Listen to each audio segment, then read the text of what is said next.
was working full-time. That's 36 hours per week. Because remember, nurses work 12-hour shifts, so I was doing 36 hours and sometimes even picking an extra shift or two so that I have more money. But at the end of the day, in 2 weeks, I was living paycheck to paycheck. When I was looking into my bank account, I didn't have much saving. And it's very common for you to ask any nurse whether they have like emergency funds of maybe 1,000 or 2,000 that in case something happened today, that you can be able to use comfortably without having to really go extra shift. Because just remember, as a nurse, if you're truly sick today, then you can't go to work. And unfortunately, we are paid when we go to work. It's not easy for many nurses to have a salary that if you don't have PTOs or you don't go to work, that you will be paid. So it's really important as a nurse to be financially stable and for you to have financial freedom. But how do you get financial freedom as a nurse? Is track every dollar. There's a lot of websites, and I'm going to share some of them, some of the ways that you can be able to track where your money is going. Are you spending so much money eating out? Are you spending so much money, maybe just even buying kids' toys for your kids?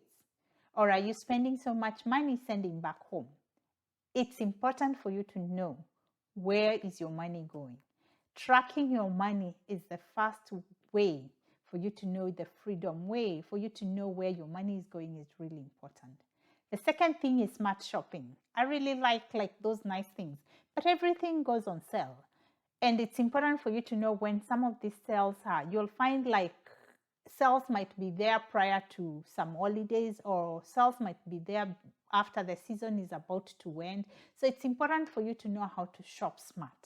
So it's really important. If you're that person who like quality, like I really love some stores that I'm not going to mention their names, like Macy's.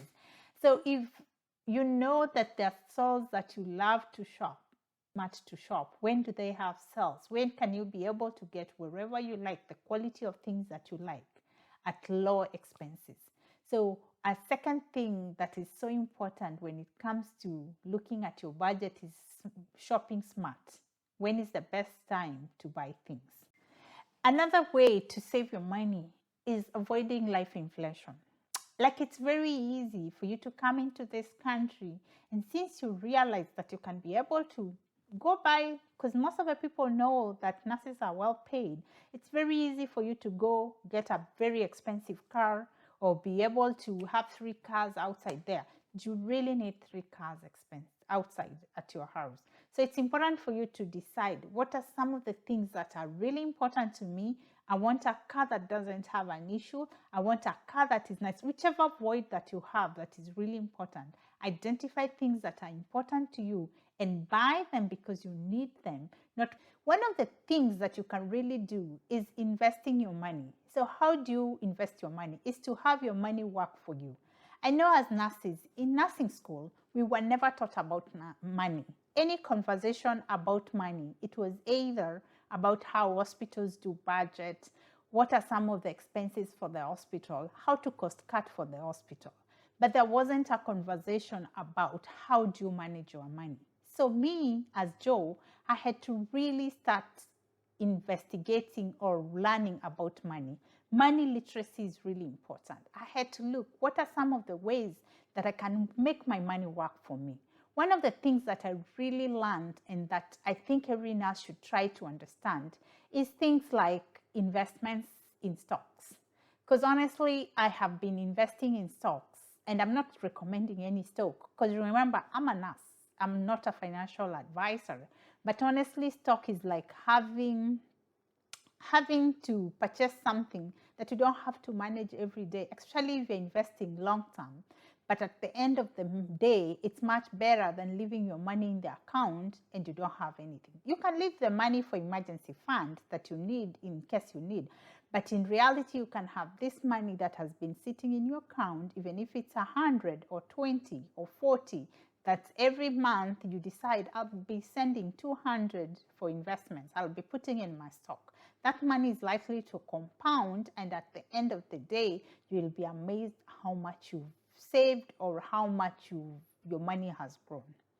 Another way that nurses can make money is to be intentional about when you pick a shift. When you pick a shift, you can pick a shift when the schedule comes out, or you can wait until there is a crisis pay or return to work pay. There's so many other ways as nurses you can be able to still go for that extra shift and make much more. And when you do make that much more, don't use all the money to do maybe buying expenses or buying something that you don't need.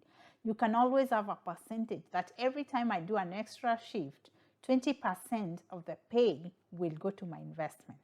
So I was very intentional when it comes to extra shift. When I do extra shift, what do I do?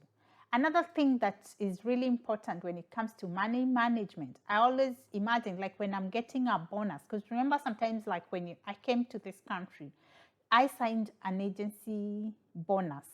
So when you're getting that bonus, you might find that the bonus is taxed a lot. So one of the things that you can do is during that time, you can pay that much more for 401k or Roth IRA, and that money will not be taxed much more, because then remember, if you're putting it in 401k, it will be prior to your taxes. So that can also help you. One of the side hustles that nurses really sometimes can do is sharing their own experiences. One of the things that I've discovered that nurses can make a lot of money in doing digital product. One of the things, how I discovered this, I met this young girl that had just 3 or 4 years she had qualified, and during COVID time, she discovered that she was trying to prepare for NCLEX. And she was writing her notes online and she was trying to share. Then she realized so many people were interested. She ended up writing bundles and trying to sell such products. And she was making 2 million. I was like, hold on. There must be another way for me to make money than just working so hard. So today we've talked about ways to become financially stable. So as a nurse, what are some of the things that shocked you that we discussed today? And are there any suggestions that you will tell to a younger you when it comes to finances? Please share in the comments and subscribe to Nursing Troops. Thank you.